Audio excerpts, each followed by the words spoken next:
영국 태생인 리빙스턴이 어느 날 숲속을 걷다가 사자의 기습 공격을 받았습니다. 그래서 그 공격 때문에 갈비뼈가 부러지는 중상을 당한 채 겨우 이제 구조가 되었습니다.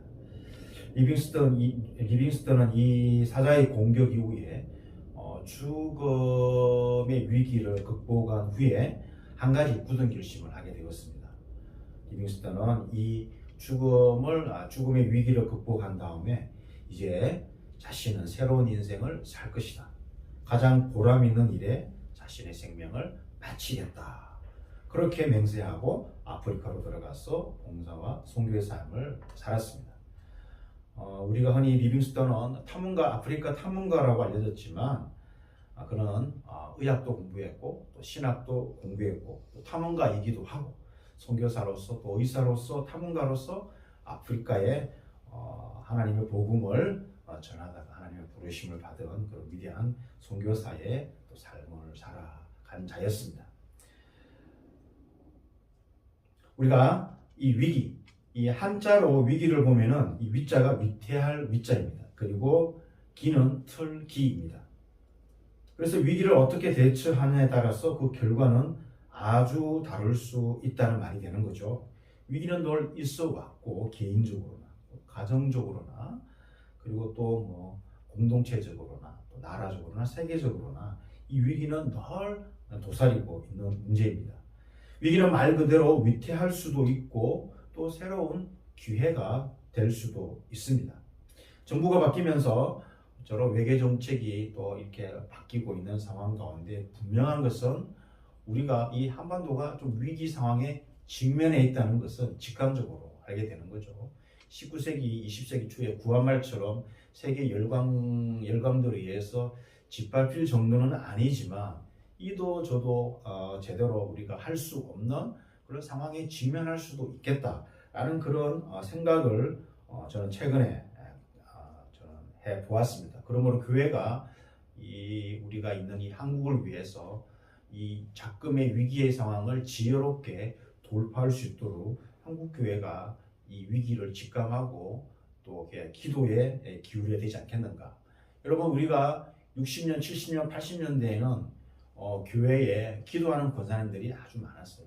제가 부목사로 마지막에 있었던 부산 안락교회는 기도실이 있는데 권사님들이 돌아가면서 그 기도실에 밤을 세웁니다. 그리고 그 기도실에서 밤을 세우고 새벽 기도에 이렇게 나오시는 분들이 많았어요. 그런데 너무 연로하시니까 이제 그렇게 사실 수 없는 거예요. 그러니까 기도에 이제 그런 어떤 흐름이 어떻게 되는 거예요? 끊어지는 거죠. 젊은 세대는 그렇게 할 수 없으니까. 이 기도한다는 것이 그리고 또 구국 기도회가 있었어요. 늘 있었습니다. 지금도 구국 기도회라는 이름으로 기도회가 모이기는 하지만 나라의 위기에 대해서 그렇게 한국 교회가 기도하는 모습을 잘 보지 못하고 있다는 것. 그렇기 때문에 우리 주사랑교회가 매우 금요 기도 때 한국을 위해서 기도하지 않습니까? 그래서 우리 성도들이 기도할 때마다 우리가 살아가고 있는 이 대한민국이 하나님의 보호하신 가운데 열강의 이런 강대국들의 틈 속에서 잘 헤쳐나갈 수 있는 지혜로움을 얻게 해달라고 이 조그마한 땅덩어리지만 전 세계를 향한 하나님의 복음을 증거할 그런 능력이 있는 교회이기도 하기 때문에 하나님께서 결코 버릴 수 없는 포기할 수 없는 한국 땅을 한국 교회가 영적 갱신과 더불어 새롭게 일어날 수 있도록 그래서 사회를 새롭게 하고 전 세계에 강한 영적 영향을 끼칠 수 있는 그런 나라와 교회가 되게 해달라고 우리는 이 땅을 위해서 기도해야 되겠습니다. 자, 리빙스턴이 어떻게 자기에게 닥친 위기를 해석하고 자기의 삶을 하나님께 드렸습니까? 바로 리빙스턴은 이런 죽음의 위기를 경험한 다음에 자신의 인생이 어떻게 드려져야 되겠는지를 직감적으로 알고 그 결단을 내리고 그 사람들이 잘 가지 않는 미지의 땅으로 가게 되었다는 거죠. 바로 리빙스턴은 하나님께 나아감으로 자신의 위기를 새로운 기회로 맞이한 것입니다. 그래서 리빙스턴은 그 이전보다 더 위대한 삶을 살았던 자가 된 것이죠.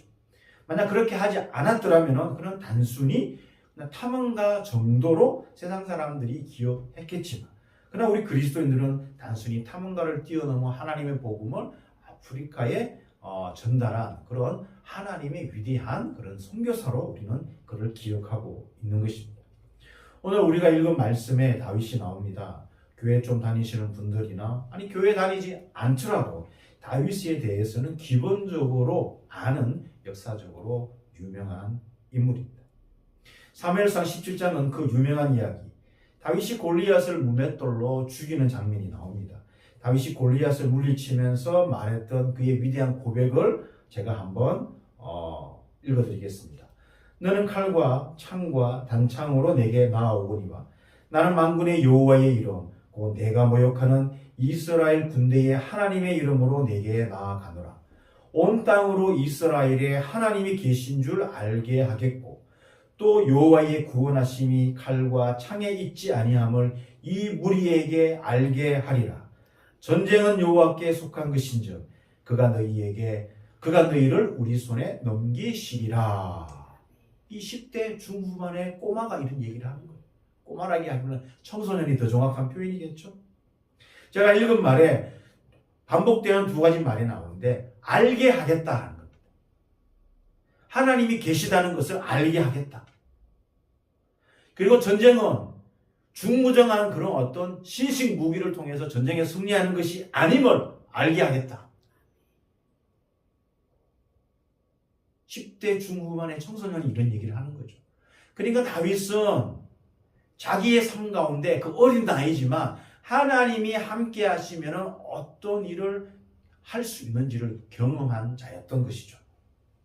상대도 되지 않았던 골리앗과 다윗의 싸움은 인간의 상식, 인간이 생각할 수 있는 것과는 전혀 반대의 결과를 도출했다는 것을 우리는 말씀을 통해서 압니다. 그런데 이러한 위대한 승리를 쟁취한 다윗에게 뜻하지 않은 위기가 찾아왔습니다. 위대한 승리 뒤에 새로운 위기가 도사리고 있었던 것이죠. 이거는 신앙의 삶에도 저나 여러분들이나 동일하게 적용될 수 있는 말입니다. 위대한 승리를 경험한 이후에는 무엇을 조심해야 되는가? 위기가 곧 찾아온다는 사실을 우리는 알아야 합니다. 당시 이스라엘 왕이었던 사울이 전쟁을 마치고 개선 행진 속에서 군중이 외친 환호, 여러분 기억하십니까? 사울이 죽인 자는 천천히요. 다윗은 만만이다. 1000 곱하기 1000을 하면 얼마 나오죠? 1, 10, 100, 1000만, 10만? 100만? 10만입니까? 100만입니까? 1000 곱하기 1000이라는 것은 1000 곱하기 1000이거든요. 사울이 죽인 자도 많죠, 그죠? 자기도 죽은 자도 많은데 사울은 어떤 단어에 꽂혔습니까? 만만이라는 단어에 꽂혔습니다. 자기는 한 사람도 사실 죽이지 못했잖아요. 그래서 이 군중의 외침에 불쾌하게 생각하여 다윗을 그날로부터 시기의 눈초리로 바라보게 되고 이러한 시기는 사울로 하여금 다윗을 죽이려고 내몰았습니다. 그래서 교회 안에서 시기는 굉장히 안 좋은 병폐입니다. 여러분 차라리 시기하기보다 그 당사자에게 부럽습니다 라고 말하십시오. 당신이 이런 재능을 가진 것 정말로 부럽습니다. 혹시 시간이 되면 저 좀 가르쳐 줄 수 있겠습니까? 이렇게 부러움으로 표시해야지 시기함으로 대하면 그 사람을 배척하게 되고 멀리하게 되고 마음속으로는 이상한 생각들을 하게 되는 것이죠. 시기는 그리스도의 공동체를 허무는 여우 같은 주범입니다. 결국은 이스라엘의 왕임에도 불구하고 한낱 꼬마 청소년을 상대로 시기함으로 어떻게 되었습니까? 자기뿐만 아니라 자기 가정이 하나님 앞에 멸절함을 당하는 그런 계기가 첫 출발이 어딘 거죠? 시기로부터 시작된 거예요. 근데 행여나 저와 여러분 사이에 이 시기라는 것이 발동하면 주 예수 그리스도로 바로 그 자리에서 끊고 하나님께 용서를 구하고 이 시기가 나에게 무엇을 말하고 있는지를 깨달을 줄 알아야 되는 것입니다. 사무엘상 18장 12절에는 여호와께서 사울을 떠나 다윗과 함께 계심으로 사울이 그를 두려워한지라고 기억하고 있습니다.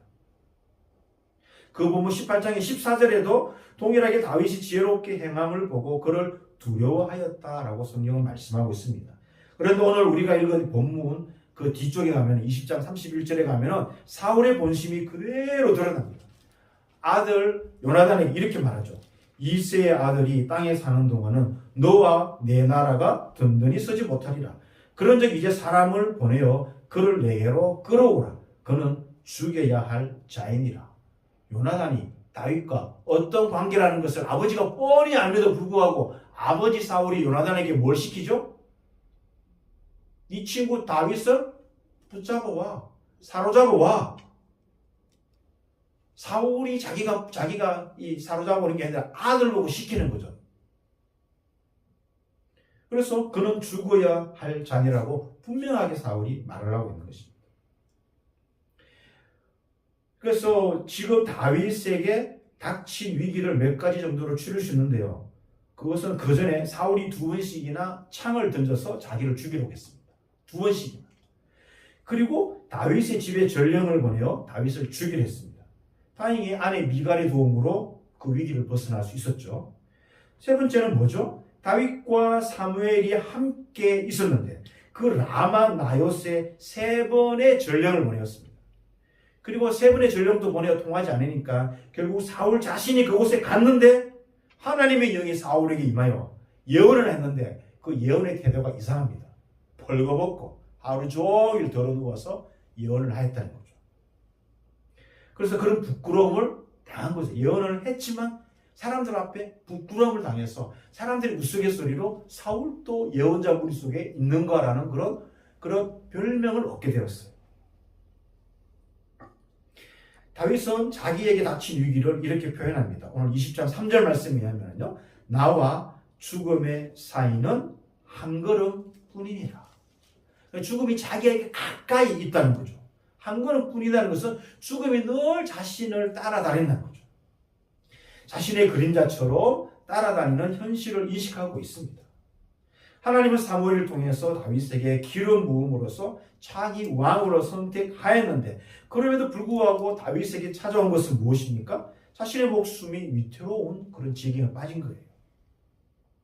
자, 우리는 이러한 위기를 극복하는 다윗의 모습을 통해서 그 위기에 처한 다윗이 어떻게 위기를 극복하는가? 물론 20장에서 완전히 극복하는 것은 아니지만 계속적으로 우리는 다윗이 어떻게 위기를 극복하는지를 계속해서 사무엘상을 통해서 사무엘 하를 통해서 계속 배워 나갈 거예요. 그래서 다윗의 이런 모습을 통해서 오늘 저와 여러분들이 건강한 그리스도인으로 살아간다는 것은 무엇인가? 다윗을 통해서 배워야 되겠죠? 그러면 우리는 어떻게 위기를 극복하여 건강한 그리스도인으로 살아갈 수 있을까? 그 첫째는 하나님이 나와 함께 하심을 의지해야 하는 것이죠. 하나님이 나와 함께 하심을 의지해야 하는 것입니다. 자, 요셉의 인생에서 특징적으로 나온 문구가 하나님께서 요셉과 함께 하셨다. 특별히 요셉이 고난을 당하면서부터 특징적으로 드러나는 그 문구가 하나님이 요셉과 함께 하셨다라는 말입니다. 요셉은 어떤 인생의 위기 가운데에도 하나님이 함께 하신다는 것을 의심하지 않았습니다. 그 이후로부터 하나님 그 보디발의 집에서 종으로 팔려간 그 시기 이후로부터 하나님이 자신과 함께 하신다는 사실을 의심해 본 적이 없었습니다. 근데 요셉의 인생 가운데 특이한 점은 한 번도 하나님이 이렇게 꿈이나 직접 나타나셔서 내가 너를 이렇게 사용하리라 이렇게 직접적으로 말씀한 적이 한 번도 없어요. 직접 나타나셔서 요셉을 위로한 적이 한 번도 없었지만 요셉은 하나님을 포기한 적이 한 번도 없었습니다. 인생의 위기의 순간에 우리가 놓지 말아야 할 것은 바로 하나님이 나와 함께 하신다는 것입니다. 사람들은 위기의 순간에 사람을 의지하려 합니다. 사람을 의지하려 하고 재력을 의지하려 하고 어떤 높은 자리에 있는 그런 특정 권세를 또 의지하려고 하는 것이죠. 그러나 성경은 그릇 반복해서 우리에게 말합니다. 사람을 의지하지 말라고. 사람을 의지하지 말라고. 오직 하나님을 의지하라고 말씀하십니다. 그래서 제가 설교를 준비하다가 의지라는 단어를 탁 쳐서 그 성경 애플리케이션 앱에다가 탁 쳐보니까 의지라는 단어가 엄청나게 많이 나오더라고요. 어마무시하게 100번이 넘게 의지라는 단어가 계속해서 나오더라고요. 특별히 의지라는 단어가 많이 나오는 성경책은 시편입니다. 너희는 인생을 의지하지 말라. 또 이사야도 그러죠. 너희는 인생을 의지하지 말라. 인생은 그 생명은 코끝에 있다고. 이 호흡이 끊어지면 그 인생 끝이라고. 사람을 의지하지 말고 하나님을 의지하라고. 대표적으로 시편 20편 7절, 시편 146편 3절 이렇게 하나님을 의지하라고 우리에게 말하는 것이죠. 그런데 하나님 외의 것을 의지하기를 좋아하는 자들에게 주시는 세 가지 경고가 있는데요. 그것은 우리들이 의지하는 것들이 하나님 외에 우리가 의지하는 것들이 계속 그렇게 의지하다 보면 그 의지하는 대상이 하나님을 대체할 수 있다는 거예요. 성경이 우리에게 주는 경고거든요. 그 의지하는 대상이 결국은 하나님을 대체하는 것으로 바뀔 것이다. 그리고 하나님 외에 의지하는 그것을 계속 의지하다 보면 우리 인간의 시야가 인간적인 것에 고정되고 말 것이다. 또 우리가 간혹 의지하는 것들이 우리의 위기를 탈출하고 극복하는 데 도움이 되기도 하지만 그건 단지 일시적인 고통의 경감을 줄 뿐이지 영원한 해결책, 근본적인 해결책은 아니다라고 성경은 우리에게 그렇게 경고하고 있는 것이죠. 하나님은 다윗의 위기의 순간에 다윗을 지탱하고 있었던 버팀목이었던 5가지를 제거해 버렸습니다. 첫 번째는 뭐죠? 양치기에서 한 나라의 그런 장군의 위치에 있었는데 그 다윗은 왕궁에서 훌륭한 지위를 잃어버렸습니다. 그리고 다윗의 아내였던 미갈을 잃어버렸습니다. 그리고 자신의 영적 지주이자 멘토였던 사무엘을 잃어버립니다. 라마 나요까지 사울이 쫓아갔기 때문에 이제 그 사무엘과 거기서 결별합니다. 그리고 사무엘이 죽을 때까지 다윗은 사무엘을 만나볼 수 없습니다. 홀로서기 하는 거죠. 네 번째로 오늘 절친이었던 오늘 본문에 등장하는 요나단도 이 이후에 만나지 못합니다. 나중에 서로 그 아버지 사울을 따라서 다윗을 잡으려고 왔을 때 서로 이 산과 산을 마주보고 서로 인사하는 것으로 끝나는 거죠. 직접적으로 만나는 것은 여기서 끝입니다. 그리고 최종적으로 다윗은 자신의 자존감마저 잃어버립니다. 이제 이후로 계속 도망자의 신분으로 자기의 자존감이 점점 이렇게 낮아지는 그런 상황에 직면하는 것이죠. 자신의 버팀목이 되었던 이러한 것들, 자신의 목숨조차 위태로운 상황에 직면한 다윗에게 남아있는 것이 무엇일까요? 뭐가 남아있었겠습니까? 다윗에게 남아있었던 거 한번 찾아볼까요? 사무엘상 18장 한번 찾아보겠습니다. 18장 12절. 사무엘상 18장 12절. 사무엘상 18장 12절 함께 읽겠습니다. 시작. 여호와께서 사울을 떠나 다윗과 함께 계심으로 사울이 그를 두려워한지라. 그리고 밑에 14절 다윗이 시작. 다윗이 그의 모든 일을 지혜롭게 행하니라. 여호와께서 그와 함께 계시니라. 그리고 좀 뒤로 가서 28절 18장 28절 여호와께서 시작.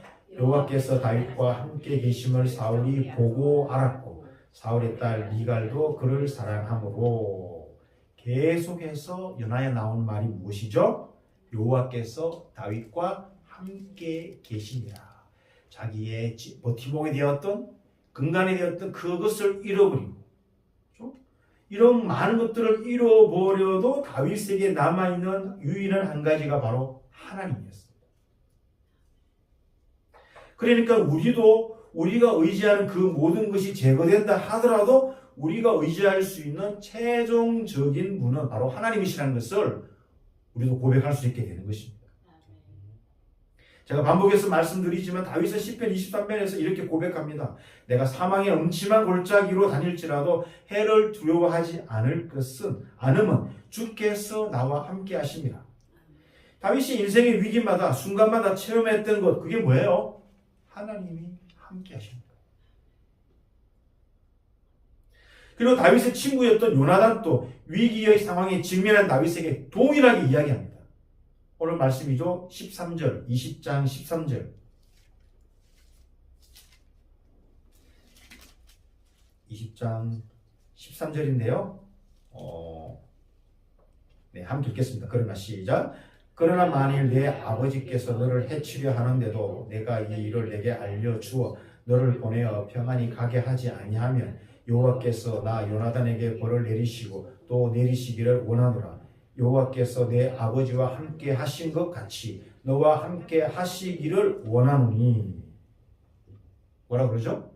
하나님이 함께 하시기를 원한다. 근데 아버지에게는 뭐라고 얘기하죠? 함께 하신 것 같이 과거형으로 표현하고 있죠. 지금 볼 때는 하나님이 함께 하신 것 같지 않다는 표현이기도 합니다. 하나님은 때로 우리의 버팀목이었던 것을 제거하여 우리를 위기로 몰아넣을 수 있습니다. 그리고 그 위기를 경험하신 분들도 있고 그 위기를 극복하시고 지금 자리에 서신 분도 있습니다. 이런 위기 속에서 하나님은 우리로 하여금 한 가지 사실을 바로 볼 수 있기를 원하십니다. 우리를 그냥 심심풀이 땅콩으로 우리를 위기로 몰아넣으시는 분이 아니시는 거죠. 그것은 바로 나와 함께 하시는 하나님만을 의지하라는 이 단 한 가지 사실을 가르쳐 주기 위해서 때로 우리를 위기 가운데로 몰아넣으신다는 것입니다. 그렇습니다. 위기에 처한 그리스도인은 나와 함께 하시는 하나님을 절대적으로 신뢰해야 그 위기를 담대하게 헤쳐나갈 수 있습니다. 저와 여러분이 이런 믿음을 가지고 저마다 위기를 극복하여 건강한 그리스도인으로 살아가시기를 주님의 이름으로 축원합니다. 우리는 이런 위기를 극복하는 다윗의 모습을 통해서 오늘날 우리가 건강한 그리스도인으로 살아가고자 하는 저와 여러분들이 다윗의 어떤 모습을 배워야 할까? 어떻게 위기를 극복하여 건강한 그리스도인이 될 수 있을까? 그 두 번째는 신실한 영적 친구의 조언을 받아들여야 됩니다. 친구라고 얘기했지만 주위에 형제 자매분들 신실한 영적 친구의 조언을 받아들여야 됩니다. 왜냐하면 우리는 이 세상에서 홀로 내버려진 존재가 아니기 때문입니다. 다윗에게는 요나단이라는 신실한 친구가 있었습니다. 그리고 앞으로도 계속 활동하는 동안 자신에게 목숨을 건 신실한 그런 자기의 그런 어떤 동료들이 있었습니다. 다윗과 요나단의 이 둘의 관계는 어떻게 보면 원수 관계라고 딱 지칭하기에 원수 관계라고 보기에 딱 그런 관계입니다. 요나단은 시간만 지나면 자연스럽게 이스라엘의 차기 왕이 될 수 있는 그런 위치에 있는 왕자였습니다. 그런데 다윗이 그 자리를 차지하게 된다면 요나단은 자기는 어떻게 되죠? 골리앗에서 쫓겨나고 내침을 당하고 우리가 골리앗의 속성상 하늘 아래 태양이 두 개일 수 없으니 하나는 제거돼야 되잖아요. 불을 보듯이 뻔한 상황 속에서 다윗이 임금되게 하면은 자기와 자기의 가족이 어떻게 된다는 걸 뻔히 알고 있음에도 불구하고 다윗을 제거해야 되는데 그게 인지상정인데 요나단은 다윗을 제거하지 않았습니다. 여러분 훗날 다윗이 왕이 되고 그가 늙어가자 그 아들이 무슨 일들을 벌였죠? 뒤에 나오죠. 첫째 아들 암논은 가만히 있으면 스스로 왕이 되는데 쓸데없는 짓을 저질렀어. 죽임을 당하죠. 그 이후로 왕자의 난이 계속적으로 일어납니다. 서로 왕이 되겠다는 왕자의 난이 계속 일어나게 되고 그 여파로 결국은 솔로몬에게까지 왕위가 돌아오게 되는 그런 모든 그 과정은 하나님의 의도하신 가운데 진행된 것이었지만 그럼에도 불구하고 다윗의 아들들은 서로 왕이 되겠다라고 아버지를 대항해서 왕자의 난들을 일으켰던 자들이었습니다. 근데 요나단 자기도 왕이 되고 싶지 않겠습니까? 자기도 하나님을 사랑하고 하나님의 뜻대로 이 나라를 한번 다스려 보려는 그런 어떤 그 의지가 있지 않았겠습니까? 그런데 요나단은 전혀 그렇게 하지 않았다는 것이죠. 오히려 다윗이 왕이 되는 것을 당연하게 여겼습니다. 아버지 사울은 다윗을 죽이려고 한 달이 났는데 그의 아들 요나단은 어떤 생각으로 자신의 목숨까지도 아까워하지 않고 다윗을 보호하려고 했을까요?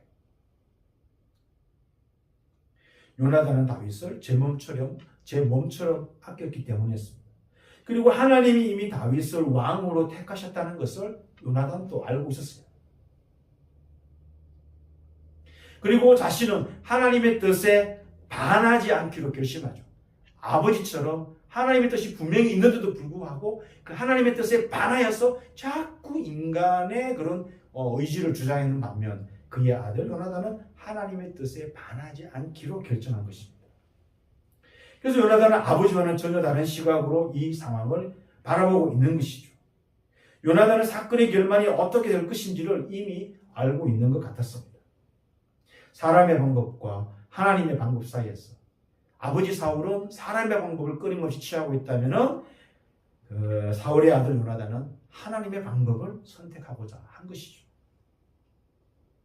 하나님이 원하시는 일을 알아보는 믿음과 통찰력을 지녔던 사람이었습니다.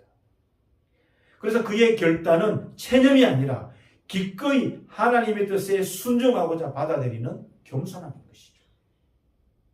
절대로 체념이 아닙니다. 하나님의 뜻에 순종하고자 하는 그런 결단인 것이죠. 다윗은 생명의 위기에 처했습니다. 이때 요나단은 아버지 사울 왕이 과연 다윗을 죽이고자 하는지 그 의도를 분명히 알고자 했습니다. 물론 죽이고자 하는 그런 일들이 있었지만 그럼에도 불구하고 더 확실히 알고자 요나단은 아버지 사울의 그런 의도를 알고자 했습니다. 그리고 아버지의 뜻이 분명하다면 다윗을 평안히 보내주고자 했습니다. 그리고 맹세를 통해서 하나님이 함께 하심으로 요나단과 다윗 둘 사이에 그런 맹세를 확정합니다. 이런 요나단의 제안을 다윗은 받아들이죠. 그리고 요나단이 제안한 행동을 받아들이고 그렇게 행동합니다. 다윗은 이 위기의 순간에 왕의 아들이었던 요나단, 비록 자신의 친한 보시기도 하지만 아버지의 강압적인 어른 요구에 의해서 어쩔 수 없이 자신을 아버지 앞으로 잡아갈 수도 있음에도 불구하고 요나단의 조언을 아무런 의심 없이 그대로 받아들이는 거죠. 이 둘은 서로 적이 될 수 있었던 상황 속에서 하나님의 뜻을 분별할 줄 아는 귀한 친구로 남아 있었고 서로에게 선한 영향력을 끼쳐 나가는 것이죠. 여러분, 우리가 신앙생활을 하면서 또 사회생활을 하면서 하나님의 뜻을 진실히 따르는 영적 친구들을 만나는 것이 중요합니다. 그리고 그런 믿음의 동료들을 만나는 것이 중요합니다. 동료뿐만 아니라 아니면 연배가 낮다 하더라도 보면은 저분은 영적인 그런 깊이가 있다는 것을 우리는 본능적으로 압니다. 신앙의 선배들, 이런 분들의 조언과 권면에 귀를 열 줄 알아야 되는 거죠. 귀를 닫으면 안 되는 거죠. 그리고 인생의 위기를 경험하고 그 위기를 믿음으로 어떻게 극복했는지를 이렇게 보여주는 신앙도서들도 참 많습니다. 그런 신앙도서를 통해서도 도움을 얻어야 되겠죠. 그렇기 때문에 우리에게 필요한 것은 많은 사람이 아닙니다. 요나단처럼 다윗에게 요나단 한 명이 있었던 것처럼 오직 한 사람, 그 한 사람이 중요합니다. 함께 하나님의 뜻을 분별하고 그 뜻에 순종하고자 하는 그런 영적인 친구 한 사람이 있어야 됩니다. 세상에도 그러잖아요. 이런 한 사람이 있으면 좋겠다라고 시를 통해서도 노래하잖아요. 그런 진정한 친구 한 사람을 두는 것이 얼마나 힘든지, 바로 이런 영적인 친구라든지 영적인 동료, 이런 한 사람만 있다면 우리가 이 위기를 극복할 수 있는 힘을 얻게 된다는 것을 요나단을 통해서 우리는 배울 수 있게 되는 것이죠. 그래서 너무 많은 사람을 만나도록 하는 것이 아니라 하나님, 소수라도 진실한 그 한 사람을 만나서 함께 믿음의 교제를 나눌 수 있는 그 한 사람을 허락해 주셔서 하나님을 진실히 따를 수 있는 믿음의 삶을 살아갈 수 있게 되라고 우리는 그렇게 기도해야 되는 것입니다.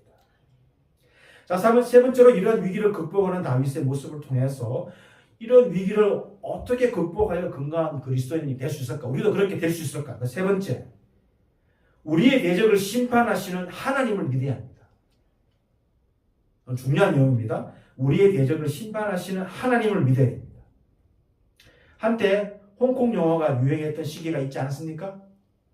여기 보니까 다 홍콩 영화 한두 편 다 보신 분들인데, 그거 뭡니까? 이렇게 밥 먹고 이렇게 이쑤시개 끼고 나와가지고 있는 유명한 홍콩 배우 주윤발이죠, 그렇죠? 주윤발. 그리고 또 뭐 고대 무협 영화들, 그죠?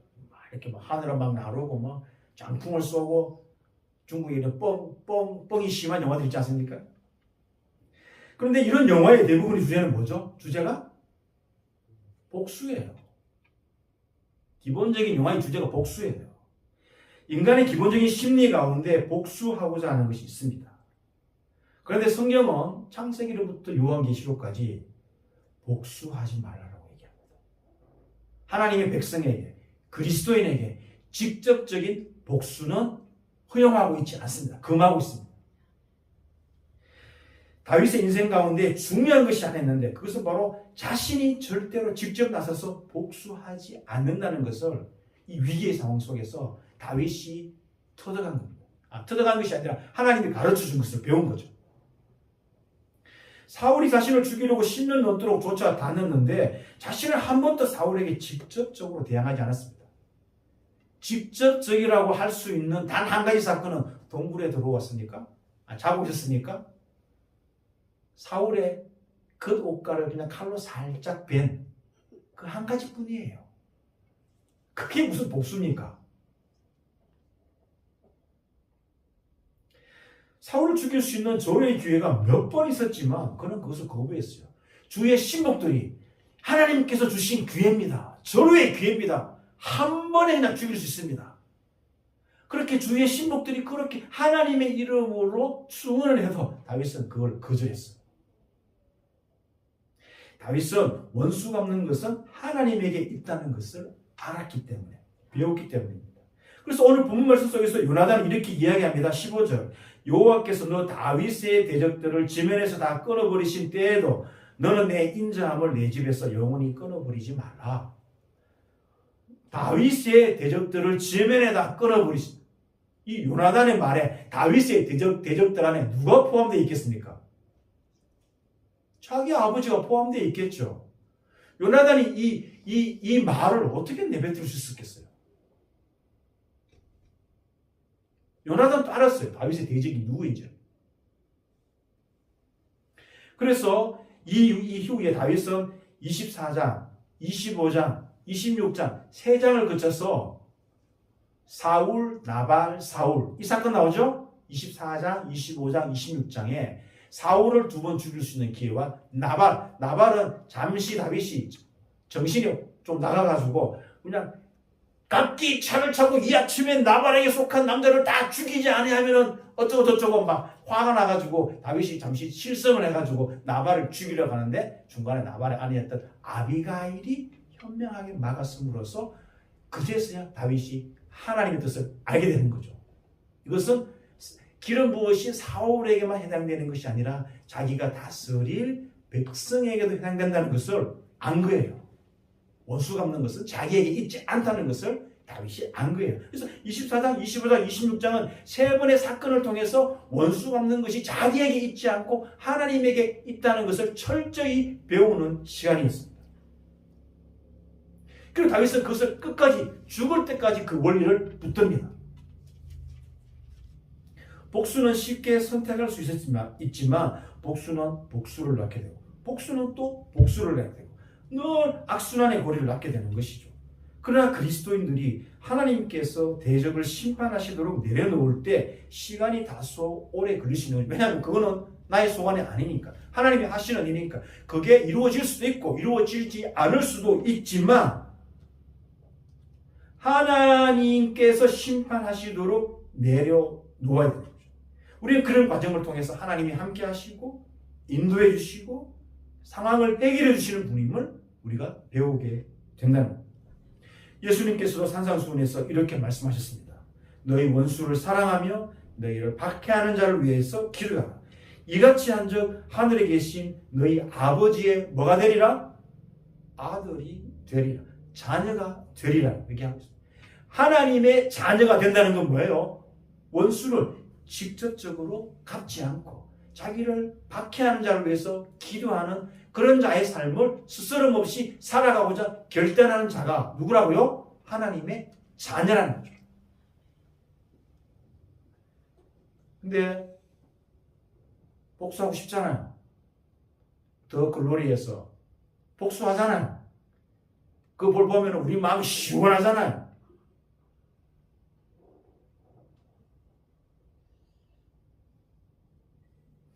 보상심리와 보복심리가 여전히 세상의 주된 가치입니다. 그리고 우리가 잠깐 정신줄을 놓으면 우리도 보복심리에 젖어들 수가 있어요. 저건 그냥 놔둬서는 안 되지. 합당은 내 거를 치러야지. 우리가 심판자가 된 것처럼 저도 그렇습니다. 최근까지 그렇습니다.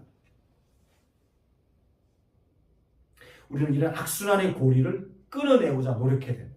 이런 노력의 중심에는 뭐가 있죠? 하나님이 심판하신다는 믿음의 고백이 있어야 되는 것입니다. 이런 고백과 더불어 삶으로 증명하는 것은 매우 힘든 과정이기 때문에 예수님께서는 하늘 아버지의 자녀가 된다는 그런 복을 선포하신 거예요. 힘든 과정이라도 우리는 그 길을 걸어갈 수 있어야 합니다. 왜? 예수님이 우리에게 제시한 길이거든요. 이 좁은 길을 자기 십자가를 지고 나를 따라오느라고 제시한 길이기 때문에.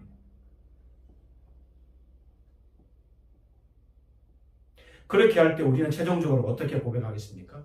하나님이 하셨습니다라는 그런 감격의 고백을 할 수가 있게 됩니다.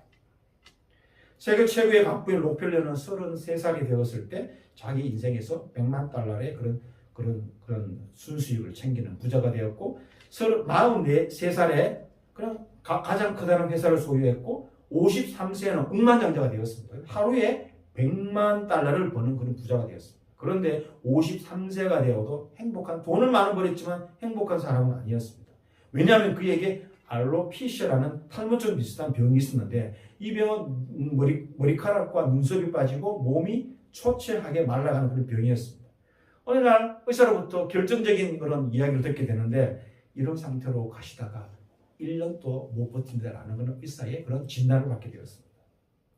비록 부에서는 성공한 록펠러였지만 결코 영혼과 육신의 삶에서는 실패 그 자체였던 것이죠. 그 이야기를 들은 그날 밤 잠을 이루지 못하고 괴로워했습니다. 당시에 사업은 너무나도 잘 되었는데 먹지도 못하는 그런 괴로운 나날을 보내야 되는 거죠. 밤새 뒤척이던 록펠러는 그만 침대에서 내려와서 침대 곁에 무릎을 꿇고 기도하기 시작했습니다. 기도와 함께 새벽을 맞이한 그의 인생은 달라졌습니다. 이제까지는 피상적으로 교회에 나갔던 그의 모습은 사라지고 성실하게 교회에 나가면서 진정한 그리스도인으로 변화되기 시작했습니다. 그 이전에는 물질의 탐욕에만 빠져들었다면 그 이후로는 다른 삶을 살아가기 시작한 거죠. 얼마 후에 교회 하나를 세웠는데 그 교회가 바로 뉴욕에 있는 리버사이드 교회이고 가난한 사람들을 돕기 위해서 의료사업에 자신의 재산을 쏟아붓기 시작합니다. 이런 활동을 하기 시작하면서 잘 먹기 시작하고 잘 자게 되었고 1년도 못 버틴다는 그의 인생이 98세까지 살았다는 이야기가 전해 내려오는 것입니다. 말씀을 맺도록 하겠습니다. 누구에게나 위기는 다가옵니다. 사람을 무너뜨리는 가장 무서운 바이러스는 절망이죠. 무엇보다 건강한 그리스도로 살아가고자 하는 이들은 하나님이 함께 하심을 절대적으로 신뢰해야 되며 그리고 적대자들 향해서 복수의 칼을 갈아서는 안 되며 그리고 함께 할 수 있는 영적 친구들을 주위에 두어야 되는 것이죠. 하나님께 쓰임받고자 하는 이들은 하나님 앞에서 이러한 테스트를 통과해야만 합니다. 우리는 믿음의 여정 가운데 끊임없이 위기를 경험하게 될 것입니다. 그렇지만 다윗처럼 위기를 극복하여 하나님 마음에 합한 자가 되어 건강한 그리스도인으로 살아가시는 저와 여러분이 되시기를 주님의 이름으로 축원합니다.